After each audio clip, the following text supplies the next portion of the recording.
आज technical problem के कारण छोटे फोन से जुड़ नहीं पाएंगे, तो जो भी लोग स्मार्टफोन से भगवत गीता क्लास से जुड़े हुए हैं वो अपनी पहचान वाले या रिलेटिव्स को इस बात की जानकारी दे कि छोटे फोन से जुड़ नहीं पाएंगे तो स्मार्टफोन से इस क्लास से जुड़े।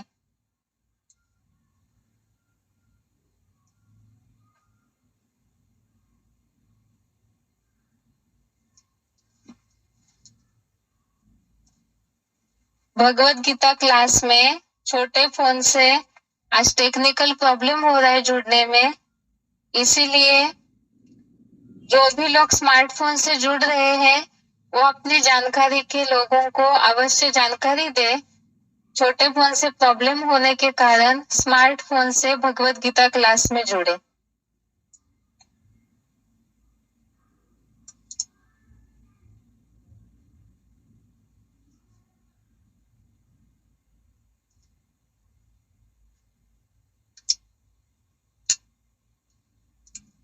आज के भगवत गीता क्लास में श्लोक नंबर है दूसरे अध्याय का 71 नंबर श्लोक, अध्याय सेकंड, श्लोक नंबर 71।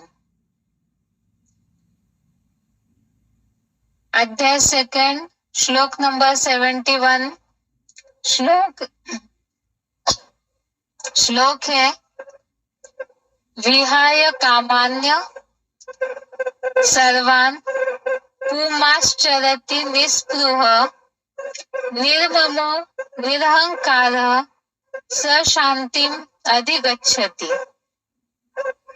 श्लोक दोबारा, विहाय कामान्यः सर्वान् पुमाश्चरति निस्पृह निर्ममो निरहंकारः स शांतिम अधिगच्छति।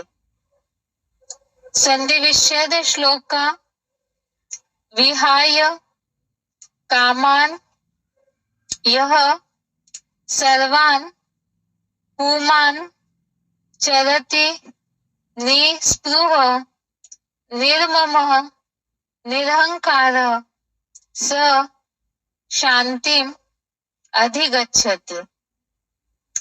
संधि विच्छेद दोबारा, विहाय कामान यह सर्वान पुमान चरति निस्पृह निर्ममः निरहंकारः स शांतिम अधिगच्छति। श्लोक का शब्दों का अर्थ देखते हैं। यह अर्थात जो, पुमान अर्थात पुरुष, सर्वान अर्थात सारी, कामन अर्थात कामनाओं को, विहाय अर्थात छोड़कर, निस्पृह अर्थात लालसा रहित, निर्ममः ममता रहीन, निरहंकार अर्थात निरहंकारी भाव का, चरति अर्थात आचरण करता है, स अर्थात वह, शांतिम अधिगच्छति अर्थात शांति प्राप्त करता है।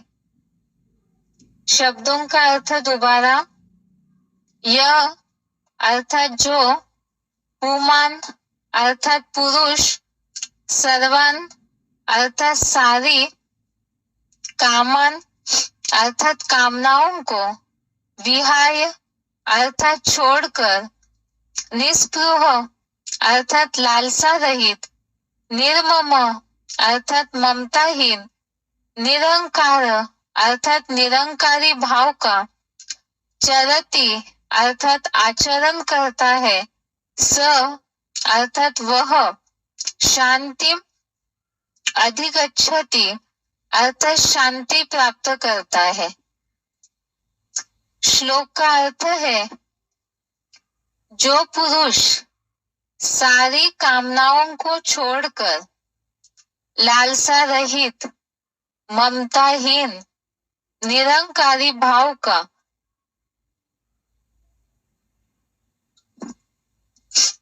आचरण करता है, वह शांति प्राप्त करता है।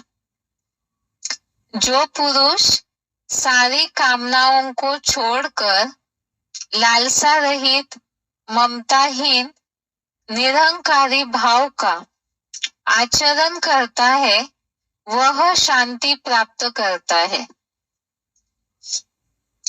कल के श्लोक में भी हमने इस बात को देखा, शांति प्राप्त होने का रास्ता बताया था कल के श्लोक में, कि सारी जिनकी कामनाएं हैं, इच्छाएं हैं, वो एक शिव बाबा में ही प्रवेश कर जाती है। अर्थात ही पुरुषार्थी जीवन में एक शिव बाबा, दूसरा न कोई, बाकी सब इच्छा मात्र अविद्या, ऐसी जो स्थिति को प्राप्त करते हैं या ऐसे पुरुषार्थी बनते हैं, तो उनको ही शांति की अनुभूति हो सकती है।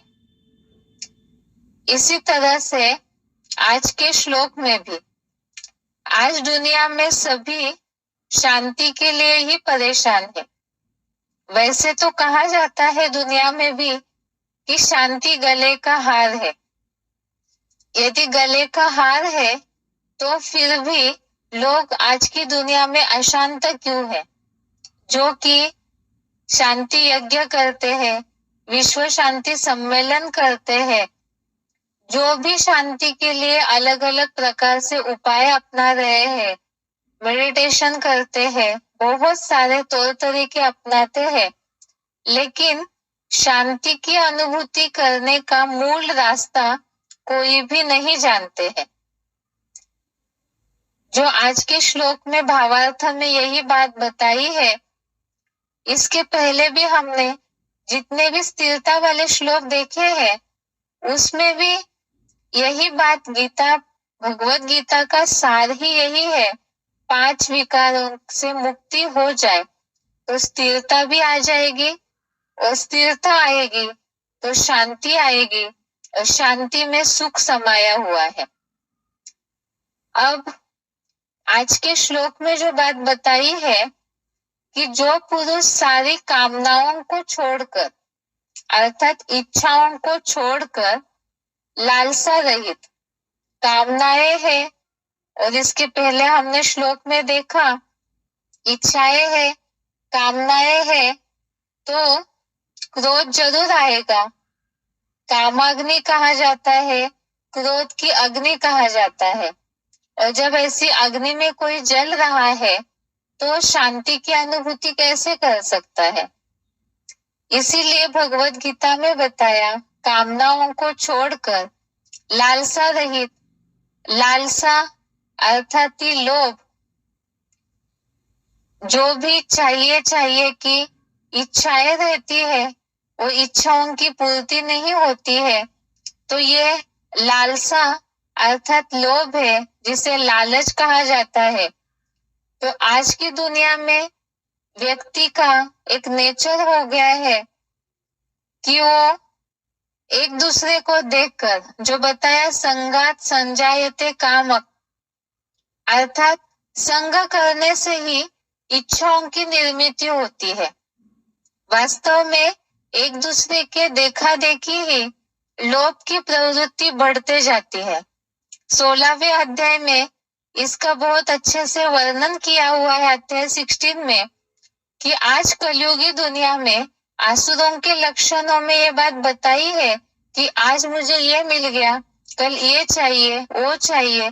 इस तरह से लोभ जो है वो बढ़ते ही रहता है, और लोभ के कारण मन में शांति की अनुभूति कभी नहीं होती है।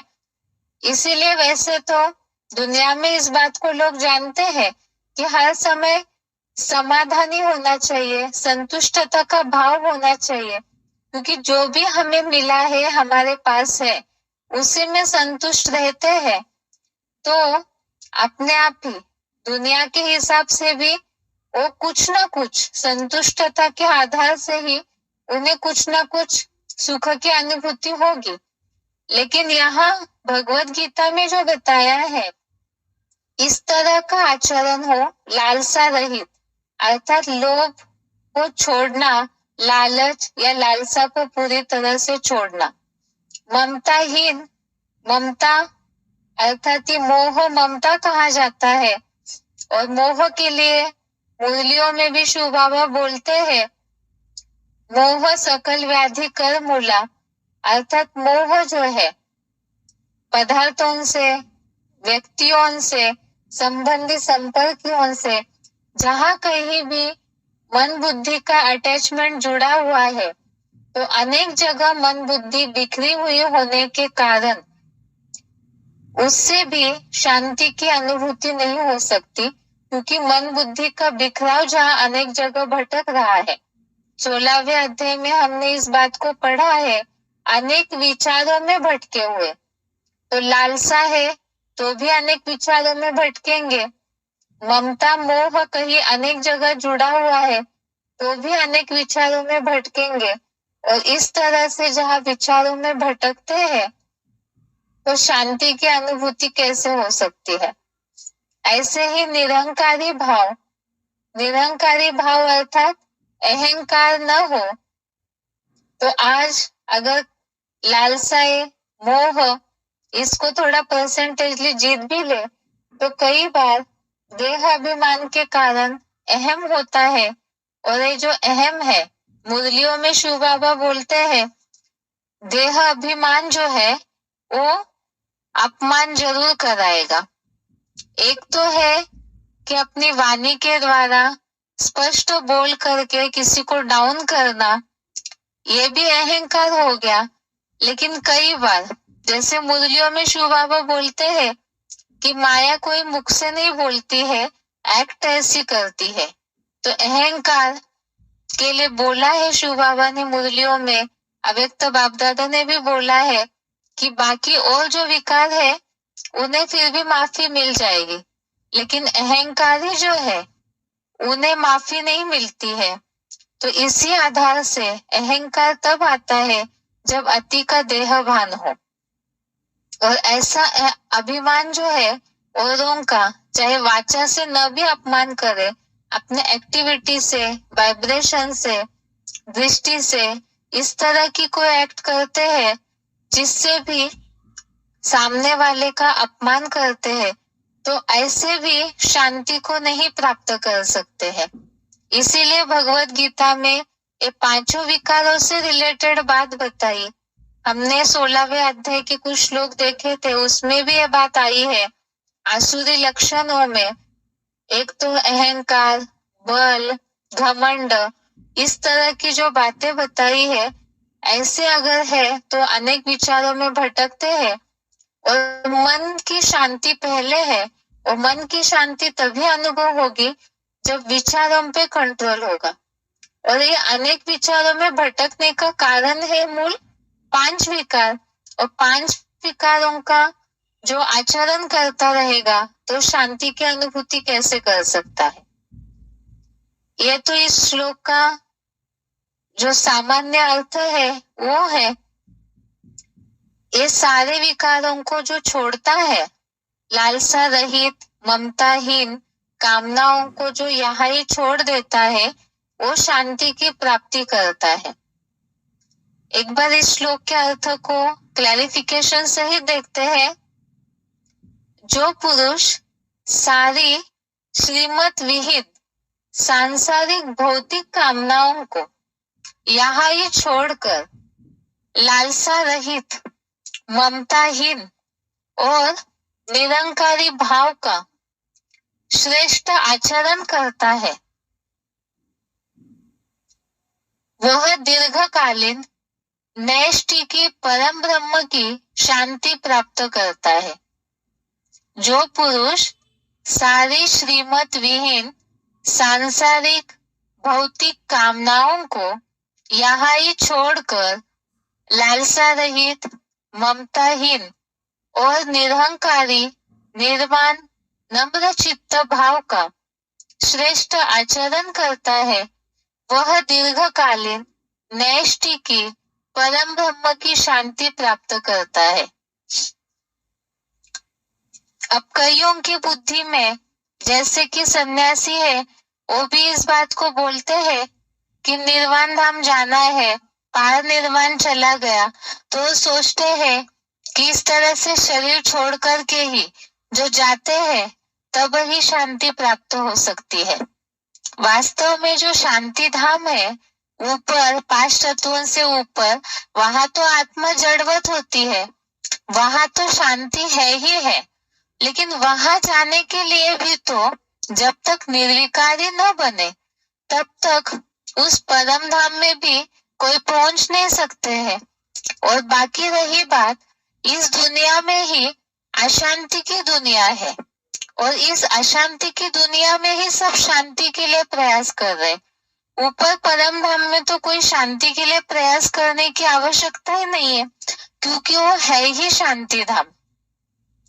इसीलिए वास्तव में जो मुरलियों में शिव बाबा ने बोला है, तुम बच्चों को परम धाम को इसी सृष्टि पर उतार लाना है, और परम धाम ही शांति धाम है। और ऐसे धाम में जहाँ बुद्धि टिकेगी तब ही शांति की अनुभूति हो सकती है। लेकिन वो करने के लिए इस अशांति की दुनिया में रहते हुए शांति की अनुभूति हो, जो बोला हुआ है यहाँ भावार्थ में, दीर्घकालीन नैष्ठि की परम ब्रह्म की शांति, अर्थात ऐसी लंबे समय की, दीर्घकालीन अर्थात लगातार की, जिसे निरंतर की चिर शांति बोला जाता है। तो ऐसी स्थिर वाली शांति जो है वो प्राप्त करने के लिए इसी दुनिया में, जिसे जीवन मुक्त अवस्था बोला जाता है, तो वो अवस्था प्राप्त करने के लिए, मन शांत करने के लिए, और जो बोला हुआ है शांति गले का हार है, लेकिन वो हम ढूंढ नहीं पा रहे। शांति अपने पास ही है, सब जानते हैं शांति गले का हार है, लेकिन उसे इमर्ज कैसे करे, तो उसका रास्ता ही भगवत गीता में बताया है कि जो पुरुष सारी श्रीमत विहीन सांसारिक भौतिक कामनाओं को, अर्थात श्रीमत के बरखिलाफी या श्रीमत विहीन, श्रीमत को छोड़ करके जो सांसारिक भौतिक कामनाएं हैं, इस दुनिया की जो विनाशी दुनिया है उसकी पंचभूतों से जुड़ी हुई, कल हमने सिलेक्टेड पॉइंट में समझा था, भौतिकता अर्थात ये जो पंचभूतों से, पंच तत्वों से जुड़ा हुआ संसार है, तो उस संसारिक भौतिक कामनाओं को यहाँ ही छोड़कर, क्योंकि भौतिकता, पंच तत्व ये विनाशी है, और उससे जुड़ी हुई जो कामनाएं हैं वो भी अविनाशी कैसे हो सकती है। तो ऐसी जो विनाशी कामनाएं हैं उनको यहाँ ही छोड़कर, जो लालसा रहित, लोभ के लिए बताया ये चाहिए वो चाहिए, लालच के लिए दुनिया में भी कहते हैं लालच बुरी भला है, बहुत बुरा है, जो बहुत पाप करवाता है। मोह के लिए बताया ममताहीन, अर्थात ही मोह जो है वो भी कहीं ना कहीं बुद्धि के अटैचमेंट के कारण अशांति दिलाता है।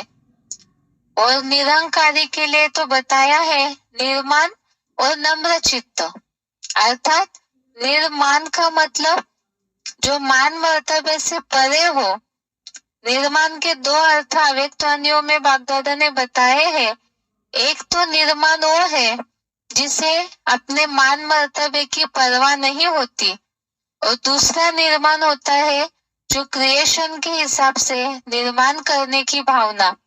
यहाँ निरंकारी भाव के हिसाब से बताया है कि जिसे कोई मान मर्तबे की परवाह न हो और नम्र चित्तपना हो, झुकने के संस्कार हो, तो ऐसे भाव का जो श्रेष्ठ आचरण करता है, तो ये तभी हो सकता है जब आत्मा बिंदी की स्टेज में पूरी तरह से टिकते हैं, क्योंकि देहभान है तो उससे ये सब विकार जुड़े रहते हैं। आत्मिक स्टेज में इन विकारों का कोई कनेक्शन ही नहीं है। तो इसीलिए बताया ऐसे जो सांसारिक कामनाओं को छोड़ता है और साथ में ही लालसा रहित, ममताहीन निरहंकारी, निर्माण और नम्रचित्त भाव का आश्रम श्रेष्ठ आचरण करता है, वह दीर्घकालीन नैष्ठिक परम ब्रह्म की शांति प्राप्त करता है। तो फिर यहाँ पुरुषार्थी जीवन में भी अनुभूति होनी चाहिए। इसी से रिलेटेड 18वें अध्याय का 53 नंबर श्लोक देखिए। अध्याय 18 श्लोक नंबर 53।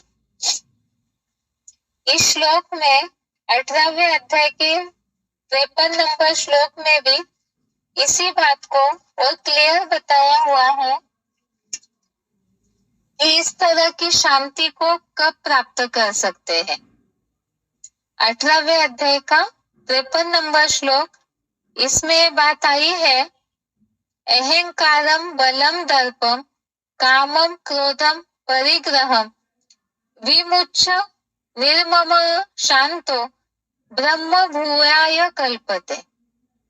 और इसके अर्थ में बहुत स्पष्ट लिखा हुआ है, विनाशी देह का अहम भाव, बाहुबल, घमंड, काम विकार, क्रोध और लोभ के दूसरे रूप, भस्मसात भविष्य निर्वाह के मोह से बनी संग्रह वृत्ति को विशेषतः छोड़कर ममताहीन शांत चित्त हुआ मेरे सर्वोत्तम हीरो पाठधारी के परम ब्रह्म भाव के लिए समर्थ है। कल के श्लोक में हमने देखा था कि जिनकी सारी कामनाएं जो है एक सागर में मिक्स हो जाती है तो वही शांति को पाता है।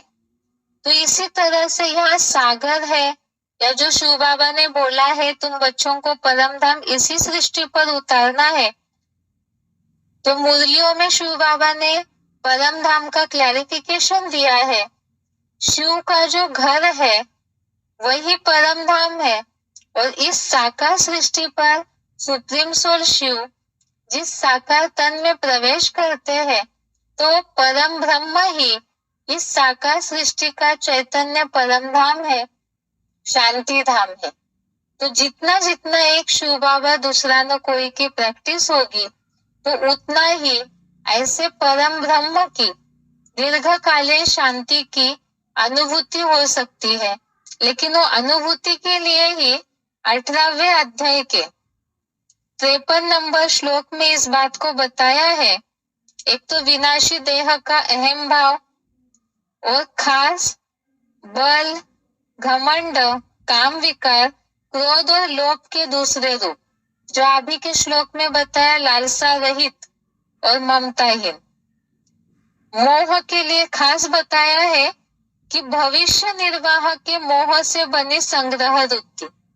तो आज की दुनिया में तो वास्तव में शिव बाबा मुरली में बोलते हैं पेट तो 2 रोटी ही मांगता है, लेकिन लोग जितना कमा रहे हैं वो केवल इसी के लिए कमा रहे हैं ताकि भविष्य के लिए जिन संबंधियों से मोह जुड़ा हुआ है उनके भविष्य की तैयारी करने के हिसाब से संग्रह वृत्ति करते हैं, और उसके कारण ही कमाने के चलते जो बताया ये चाहिए वो चाहिए, इसके चलते ही वो अशांत रहते हैं।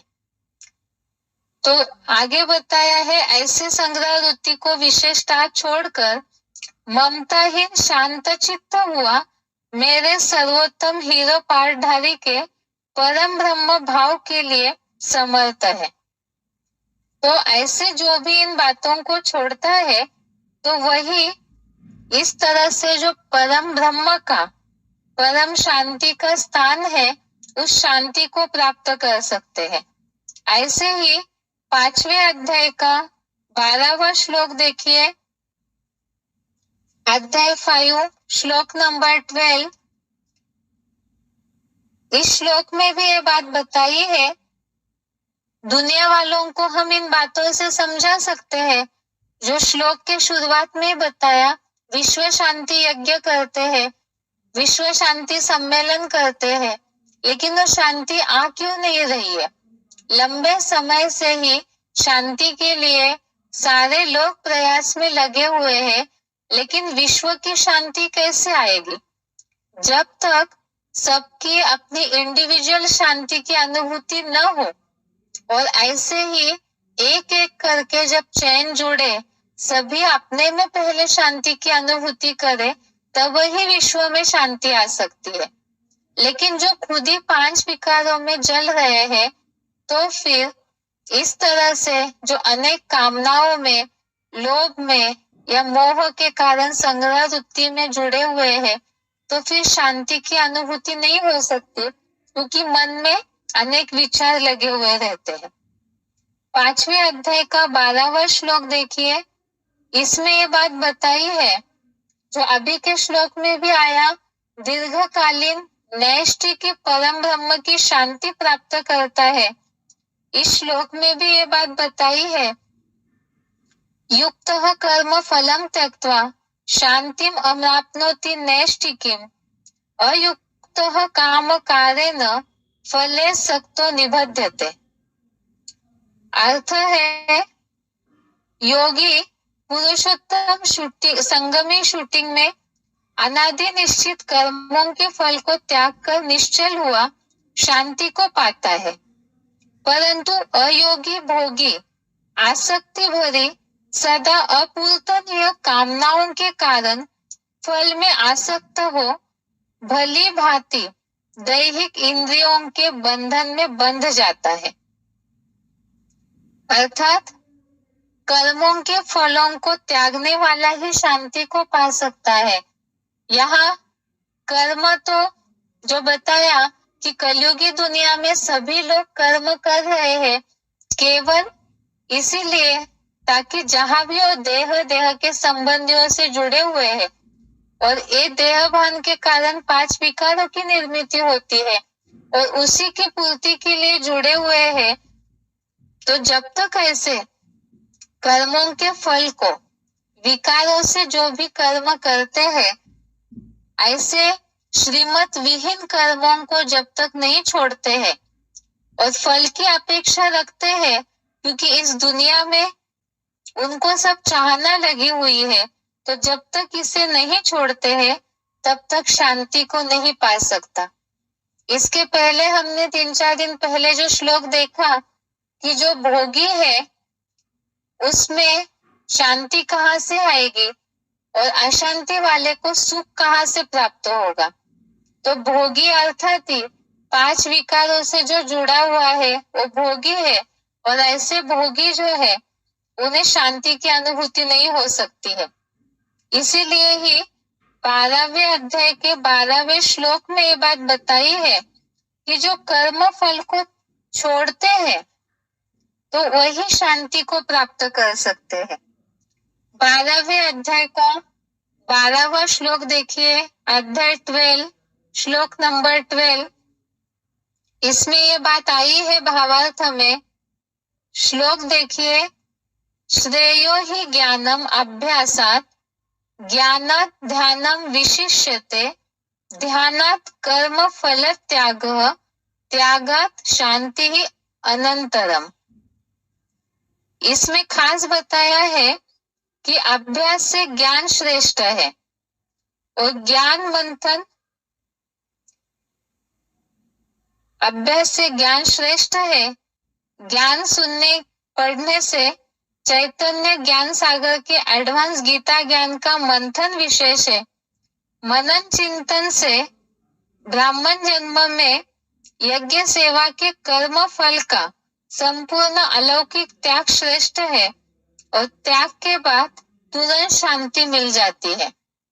तो ये सारे ही शांति से रिलेटेड ही बातें हैं। सबसे पहले तो 5 विकारों का त्याग करना है, जो भौतिक दुनिया से रिलेटेड कामनाएं हैं उनका त्याग करना है, और ऐसे छोड़ देते हैं, इन विकारी कर्मों को छोड़ देते हैं, तब ऐसे त्याग के बाद ही, कर्म फल के त्याग के बाद ही तुरंत ही शांति मिल जाती है। यहाँ शांति की परिभाषा इस श्लोक में बताई है, आत्म स्थिति में भविष्य पद की निश्चयात्मक शांति मिल जाती है। अर्थात जहाँ OMI का पार्ट रियलाइज हो जाएगा तो वो एकदम निश्चल हो जाएंगे, अपने सीट पे सेट हो जाएंगे। ये तो ज्ञान के हिसाब से भावार्थ है, लेकिन दुनिया वालों को भी हमें इस बात को समझाना है। जो बताया ये तो व्यक्तिगत और सामाजिक समस्या का स्रोत है भगवत गीता, और इसी के लिए ही वास्तव में यज्ञ किए जाते हैं या सम्मेलन किए जाते हैं, उससे भी जरूरी है। जो गीता में एक शब्द आया हुआ है, यस्य सर्वे समारंभा काम संकल्प वर्जितः, अर्थात जिसके सारे कर्म काम विकार के संकल्प से रहित हो, तब ही ऐसों को शांति की अनुभूति हो सकती है। ये आज के श्लोक का अर्थ है। एक बार इसका उच्चारण सुनते हैं। इस श्लोक से रिलेटेड कुछ पॉइंट्स है, उसे देखेंगे।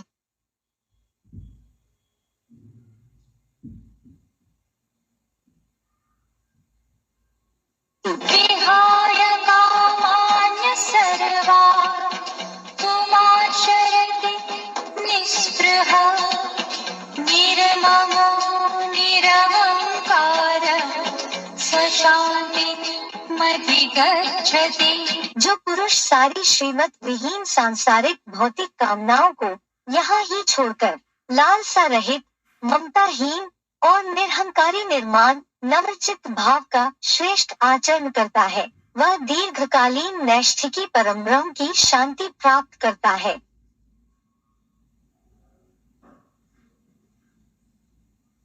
विहाय कामान्य सर्वा तुमाचरति निःस्पृह निर्ममो निरहंकार स्वशान्तिमधिगच्छति। जो पुरुष सारी श्रीमत विहीन सांसारिक भौतिक कामनाओं को यहाँ ही छोड़कर लालसा रहित, ममताहीन और निरहंकारी निर्माण नम्रचित्त भाव का श्रेष्ठ आचरण करता है, वह दीर्घकालीन नैष्ठिकी परम ब्रह्म की शांति प्राप्त करता है।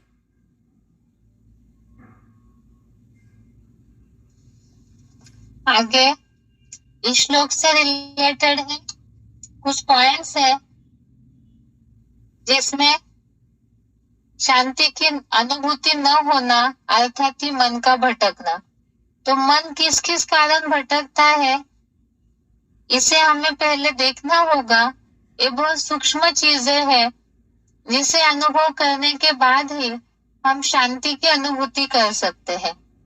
सबसे पहला पॉइंट है, मुरली तारीख है 18 मार्च 69, मुरली डेट है 18 मार्च 69। कड़ी ते कड़ी है काम, फिर लोभ मोह भी कोई कम नहीं। लोभ मोह होने से भी जैसे कि बंदर बन जाते हैं। बंदर में विकार होते हैं ना, इसलिए दिखाते भी है सूरत मनुष्य की, सीरत बंदर की। पॉइंट दोबारा देखते हैं। मुरली तारीख 18 मार्च 69, कड़ी ते कड़ी है काम, फिर लोभ मोह भी कोई कम नहीं। लोभ मोह होने से भी जैसे कि बंदर बन जाते हैं। बंदर में विकार होते हैं ना, इसलिए दिखाते भी है सूरत मनुष्य की, सीरत बंदर की।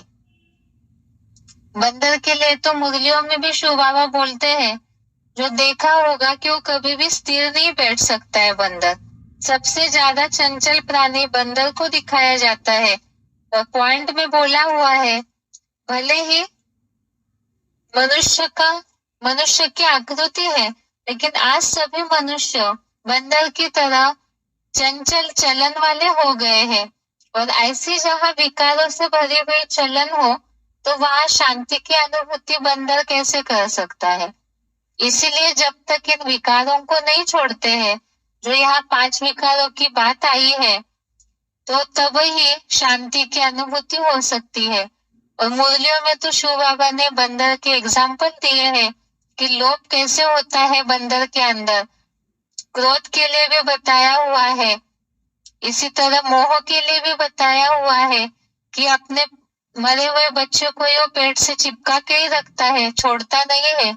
तो ऐसे ही मनुष्य के अंदर भी अवगुण भरे हुए हैं, जब तक वो इन सांसारिक चीजों को नहीं छोड़ता है तब तक शांति की अनुभूति नहीं कर सकता है। आगे है, मुरली तारीख है 21 मार्च 76, मुरली डेट 21 मार्च 76। मोह फिर ऐसी चीज है जो बिल्कुल ही सत्यानाश कर देते हैं। लोभ भी कम नहीं है, बड़े कड़े दुश्मन है। पाई पैसे की चीज चोरी कर लेंगे, यह भी लोभ है ना। लोभ की बहुत गंदी आदत है। अंदर में दिल खाना चाहिए कि हम पाप करते रहते हैं तो क्या पद पावेंगे। शिव बाबा के यज्ञ में आकर बाबा के पास हम ऐसे कैसे कर सकते हैं। कितना भी समझाओ फिर भी आदत मिटती नहीं है।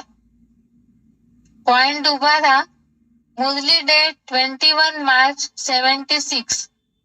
मोह फिर ऐसी चीज है जो बिल्कुल ही सत्यानाश कर देते हैं। लोभ भी कम नहीं है, बड़े कड़े दुश्मन है। पाई पैसे की चीज चोरी कर लेंगे, यह भी लोभ है ना। चोरी की बहुत गंदी आदत है। अंदर में दिल खाना चाहिए कि हम पाप करते रहते हैं तो क्या पद पावेंगे। शिव बाबा के यज्ञ में आकर बाबा के पास हम ऐसे कैसे कर सकते हैं। कितना भी समझाओ फिर भी आदत मिटती नहीं है। अगला पॉइंट है, मुरली तारीख 30 अगस्त 89, मुरली डेट 30 अगस्त 89। लोभ का भी भूत कम नहीं है, यह भूत बहुत अशुद्ध है। मनुष्य को एकदम गंदा बना देते हैं। लोभ भी बहुत पाप कराता है। लोभ को छोड़ना भी ऐसा मुश्किल है जैसे काम को छोड़ना मुश्किल है। पॉइंट दोबारा, मुरली डेट 30 अगस्त 89। लोभ का भी भूत कम नहीं है, यह भूत बहुत अशुद्ध है। मनुष्य को एकदम गंदा बना देते हैं। लोभ भी बहुत पाप कराता है। लोभ को छोड़ना भी ऐसा मुश्किल है जैसे काम को छोड़ना मुश्किल है। तो इसमें भी बताया, ये जो विकारों को छोड़ना मुश्किल होता है तो पाप करते हैं क्योंकि जहाँ बाप नहीं है, बाप की याद नहीं है तभी पाप होता है। और ऐसे जहाँ पाप करते रहेंगे तो शांति की अनुभूति नहीं हो सकती। आगे है,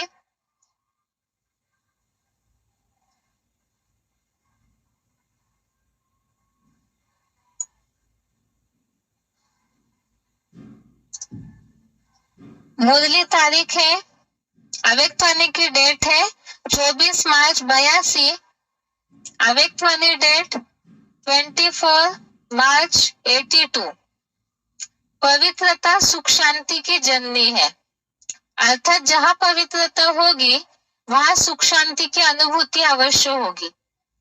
रूहानी स्थिति में जो भी पवित्रता को खोता है उसके अंदर क्यों, क्या और कैसी उलझन होती है। पॉइंट दोबारा, अव्यक्तवाणी डेट है 24 मार्च 82। पवित्रता सुख शांति की जननी है, अर्थात जहाँ पवित्रता होगी वहाँ सुख शांति की अनुभूति अवश्य होगी।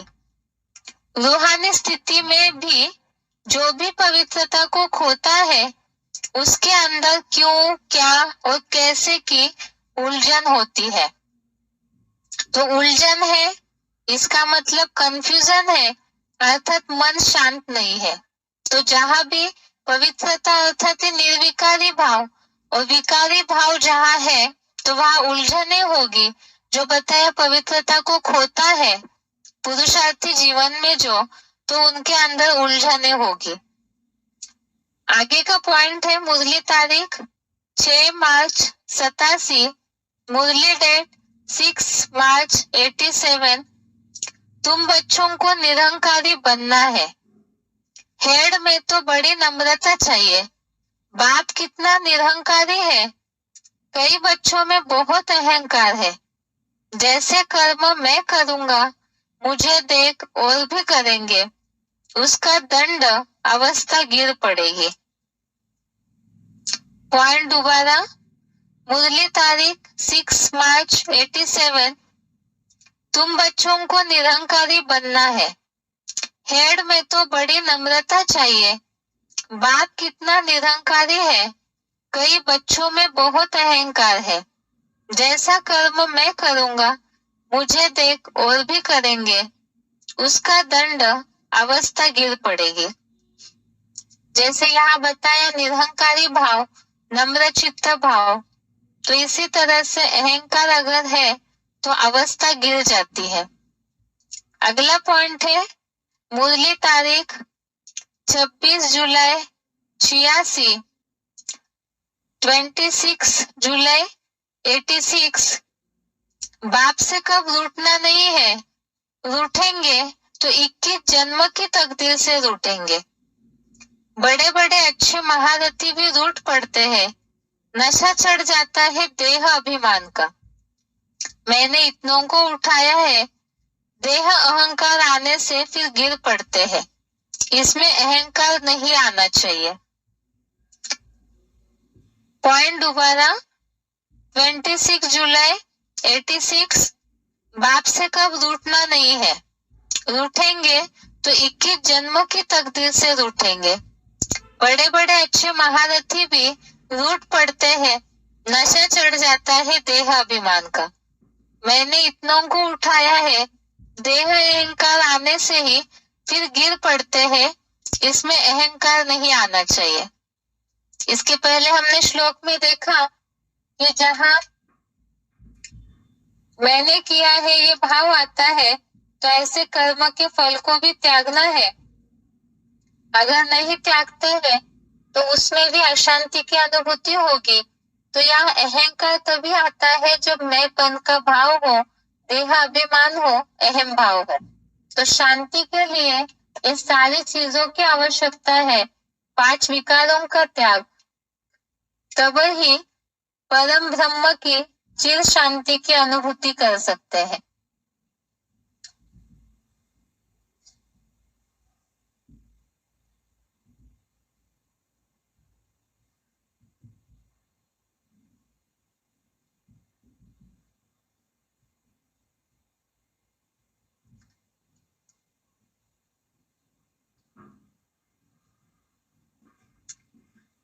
ये आज के श्लोक का अर्थ है।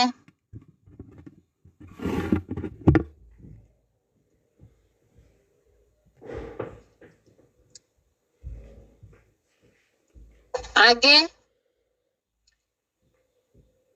कल अगला श्लोक देखेंगे। आज के लिए यहाँ तक ही। ओम शांति।